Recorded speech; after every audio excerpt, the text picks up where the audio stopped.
लीजिए हाजिर हूँ हर सुबह और हर शाम की तरह लेकर के देश दुनिया की तमाम खबरें।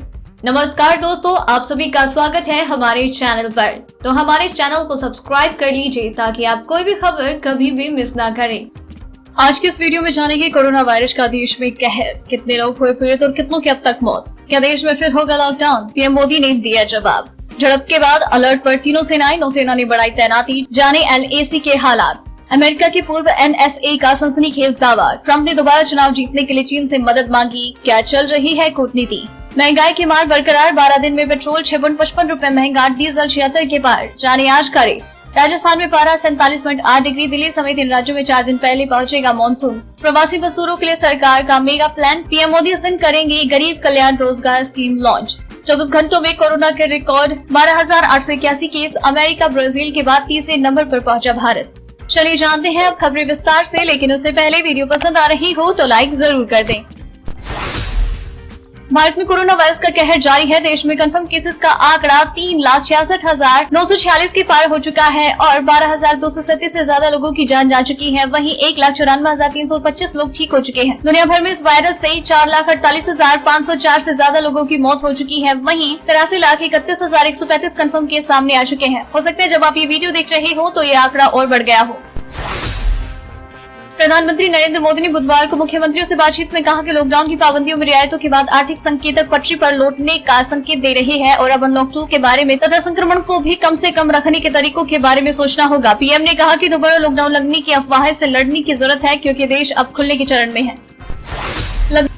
लद्दाख में भारत चीन सेना के बीच हुई हिंसक झड़प के बाद जल, थल और वायु सेना पूरी तरह से अलर्ट पर है। 3500 किलोमीटर की चीन सीमा पर भारतीय सेना की कड़ी नजर है। हिंद महासागर क्षेत्र में नौसेना अपनी तैनाती बढ़ा रही है। इसके साथ ही सेना ने पहले ही अरुणाचल प्रदेश, उत्तराखंड, हिमाचल प्रदेश और लद्दाख में लाइन ऑफ एक्चुअल कंट्रोल के साथ अपने सभी प्रमुख फ्रंट लाइन ठिकानों पर अतिरिक्त जवानों को रवाना कर दिया।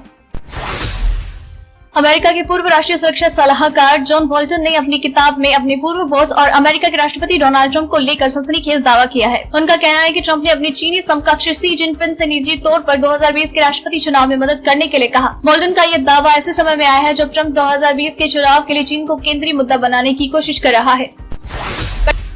पेट्रोल और डीजल की महंगाई का सिलसिला गुरुवार को भी 12वें दिन जारी रहा। चौथे दिन पेट्रोल 53 पैसे महंगा हुआ तो डीजल की कीमत में 64 पैसे का इजाफा हुआ। तेल कंपनियों ने बुधवार को दिल्ली, कोलकाता, मुंबई और चेन्नई में पेट्रोल की कीमतों में क्रमशः 77.81, 79.59, 84.66, 81.32 रूपए प्रति लीटर के भाव पर है। और डीजल के दाम चारों महानगरों में क्रमशः 76.43, 71.96, 74.93, 74.23 रूपए प्रति लीटर पहुँच गयी है। केंद्रीय गृह मंत्री अमित शाह के आदेश पर दिल्ली में अब कोरोना वायरस की सस्ती जांच हो सकती है। जल्द ही दिल्ली सरकार इसे लेकर सरकारी और प्राइवेट लैब्स में आदेश जारी करेगी। गृह मंत्रालय ने विशेषज्ञों से सलाह लेने के बाद जांच की अधिकतम कीमत 2400 रूपए तय की है। अभी तक ये जांच 4500 में होती थी। प्रधानमंत्री नरेंद्र मोदी ने आज आत्मनिर्भर भारत अभियान के तहत निजी क्षेत्र के लिए 41 कॉल ब्लॉक्स की नीलामी की प्रक्रिया की शुरुआत की। इस दौरान पीएम नरेंद्र मोदी ने कहा कि भारत कोरोना से लड़ेगा और आगे भी बढ़ेगा। भारत इस बड़ी आपदा को अवसर में बदलेगा। इस संकट ने भारत को आत्मनिर्भर होने का सबब दिया है। भारत में कोरोना वायरस से संक्रमित लोगों की संख्या 3,66,000 के पार हो गई। पहली बार देश में एक दिन में 12,881 केस सामने आए। अमेरिका, ब्राजील, रूस के बाद कोरोना महामारी में सबसे ज्यादा प्रभावित देश भारत अब चौथे स्थान पर आ गया है। भारत से ज्यादा केस अमेरिका, ब्राजील और रूस में है। वहीं रोजाना आ रहे केस के मामले में भारत अमेरिका, ब्राजील के बाद तीसरे नंबर पर है। देश में बढ़ रहे कोरोना वायरस के मामलों को देखते हुए भारत पूरे देश में कोविड-19 रैपिड जांच को बढ़ाने जा रहा है। सरकार ट्रैक, ट्रेस और ट्रीट वाले फॉर्मूला का प्रयोग करते हुए जांच का दायरा बढ़ाएगी ताकि देश में इस वायरस के फैलाव पर रोक लगाई जा सके। उत्तर भारत में चिलचिलाती गर्मी के बीच दिल्ली समेत उत्तर भारत के कई राज्यों के लिए खुशखबरी है। मौसम विभाग के अनुसार दिल्ली और आसपास के कई राज्यों में मानसून इस बार तय समय से 4 दिन पहले आएगा, यानी 22 से 23 जून को दिल्ली पहुंच जाएगा। अगले 24 घंटों के दौरान बिहार, झारखंड, पश्चिम बंगाल के कई हिस्सों, कोंकण, गोवा, तटीय कर्नाटक, केरल और पूर्वोत्तर भारत के कुछ हिस्सों में मध्यम से भारी बारिश होने का अनुमान है। कांग्रेस नेता राहुल गांधी का भारत और चीन के बीच जारी विवाद पर केंद्र सरकार से सवाल करना लगातार जारी है। राहुल ने एक ट्वीट के जरिए सरकार से सवाल किया। राहुल ने पूछा, चीन ने हमारे निहत्थे सैनिकों को कैसे मार दिया? हमने अपने सैनिकों को निहत्था शहीद होने के लिए क्यों भेज दिया था? प्रधानमंत्री नरेंद्र मोदी के नेतृत्व में केंद्र सरकार गरीबों, मजदूरों, किसानों के हित के लिए कदम उठा रही है। गरीब किसान कल्याण रोजगार अभियान 125 दिनों का है जो मिशन मोड पर चलाया जाएगा, जिसका उद्देश्य लॉकडाउन के दौरान लौटने वाले मजदूरों के लिए रोजगार, आजीविका, गरीब कल्याण सुविधा और कौशल विकास के लाभ को सुनिश्चित करना है। पीएम मोदी 20 जून को इस अभियान को लॉन्च करेंगे।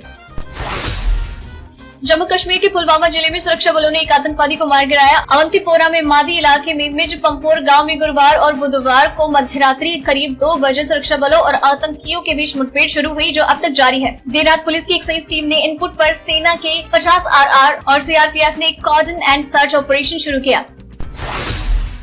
केंद्र सरकार ने अपने कर्मचारियों को नेशनल पेंशन सिस्टम को छोड़कर पुरानी पेंशन स्कीम का लाभ देने के लिए छूट दी है। इसके तहत 1 जनवरी 2004 से 28 अक्टूबर 2009 के बीच केंद्र सरकार या केंद्रीय स्वायत्त संस्थाओं में न्यू पेंशन स्कीम के तहत नियुक्त हुए कर्मचारी पुरानी पेंशन स्कीम का लाभ ले सकते हैं। भारत के खिलाफ अब चीन की मीडिया संस्थान प्रोपेगेंडा चलाने लगे हैं। चीन की सरकार के इशारों पर खबरें लिखने वाले ग्लोबल टाइम्स ने कहा कि इस समय भारत का चीन, पाकिस्तान और नेपाल के साथ सीमा विवाद है। अगर ऐसे विवाद को आगे बढ़ा दिया जाए तो भारत को 2 या 3 सीमाओं पर सैन्य दबाव का सामना करना पड़ सकता है। भारत की सीमा पर चीन के साथ विवाद को लेकर अमेरिका की साजिश है। भारत को लद्दाख के गलवान वैली में हुई सैन्य घटना की जाँच करनी चाहिए। बॉलीवुड अभिनेता सुशांत सिंह राजपूत की आत्महत्या के मामले में FIR दर्ज कराने को लेकर लखनऊ के CJM कोर्ट में अर्जी दी गई है। हाई कोर्ट के एक वकील ने परिवाद दाखिल कर करण जौहर, एकता कपूर, सलमान खान और अमिताभ बच्चन के खिलाफ आत्महत्या के लिए उकसाने का मुकदमा दर्ज कराने का आदेश देने की मांग की। मामले की सुनवाई गुरुवार दोपहर 1 बजे होगी। पाकिस्तान में मैच फिक्सिंग को अपराध बनाने के प्रस्ताव को प्रधानमंत्री की मंजूरी मिल गई। पाकिस्तान के प्रधानमंत्री और देश के क्रिकेट बोर्ड के मुख्य संरक्षक इमरान खान ने पाकिस्तान क्रिकेट बोर्ड की भ्रष्टाचार निरोधक संहिता में संशोधन और मैच फिक्सिंग को अपराध का दर्जा बनाने के प्रस्ताव को मंजूरी दी।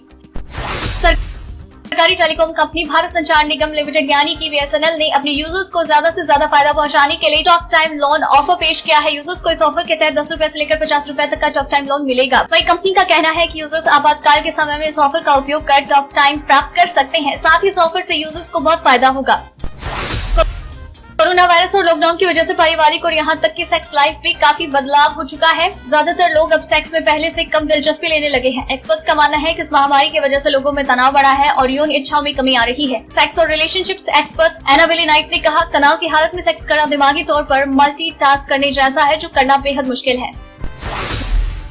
लद्दाख सीमा पर चीन द्वारा हिंसक झड़प का बदला भारत और चीन को आर्थिक रूप से चोट देने की तैयारी हो गई है। केंद्र सरकार ने संचार विभाग और सरकारी टेलीकॉम कंपनी BSNL और MTNL को निर्देश दिए हैं कि वो 4G के क्रियान्वयन के लिए चीनी उपकरणों के इस्तेमाल पर रोक लगाए। तो दोस्तों, ये रही आज की खास खबरें। तो इसी तरीके से आपके लिए हर सुबह 6 बजे और शाम 7 बजे ये खबरें हम यूं ही लेकर आते रहेंगे। तो इन सारी खबरों के साथ आपको किस खबर के बारे में क्या है कहना, क्या है आपकी राय, प्लीज शेयर कीजिए। साथ ही अगर आपने इस वीडियो को पूरा देखा है तो प्लीज अपना नाम नीचे कमेंट सेक्शन में जरूर लिख दीजिए, ताकि हमें पता चले कि आपने इस वीडियो को पूरा देखा है। आपको खबरें अच्छी लग रही हैं, आप इन्हें पसंद कर रहे हैं, प्लीज कमेंट बॉक्स में लिख कर बताएं। अगर अच्छी लग रही है तो वो भी बताएं, अगर कोई सजेशन है तो वो भी जरूर बताएं। फिर मिलते हैं कल, तब तक के लिए धन्यवाद।